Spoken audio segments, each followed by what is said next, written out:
প্রতিবারের মতো এবারও সেই পারিশ্রমিক বিতর্ক। কম বেশি প্রায় সব ফ্রাঞ্চাইজিকে নিয়ে অভিযোগ থাকলেও তাতে এক কাঠি এগিয়ে দুর্বার রাজশাহী।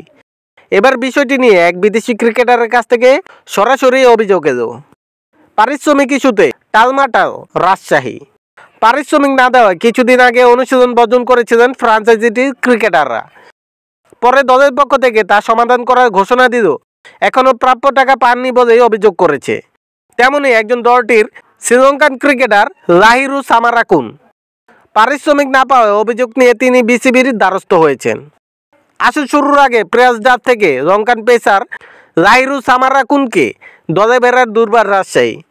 চুক্তি অনুসারে দলটির কাছে তিনি $15,000 প্রায় 18,20,000 টাকা পারিশ্রমিক পাওয়ার কথা ছিল। তবে তিনি এখনও পর্যন্ত কোনো পারিশ্রমিকই নাকি বুঝে পাননি। বিসিবিকে হোয়াটসঅ্যাপে পাঠানো একটি খুদে বার্তায় অভিযোগ দিয়েছেন সামারাকুন। বিসিবির এক কর্মকর্তা ওই প্রতিবেদনে বলেন, আমি আপনাদেরকে সঠিক নাম জানাতে পারছি না, কারণ কয়েকজন ক্রিকেটারের কাছ থেকে আমরা এমন বার্তা পাচ্ছি এবং ভিন্ন ভিন্ন ফ্রাঞ্চাইজির সঙ্গেও কথা বলছি। তবে গণমাধ্যমটি নিশ্চিত হয়েছে যে সেই ক্রিকেটার রাজশাহী হয়ে চলতি বিপিএলে একটি ম্যাচ খেলা সামারাকুন।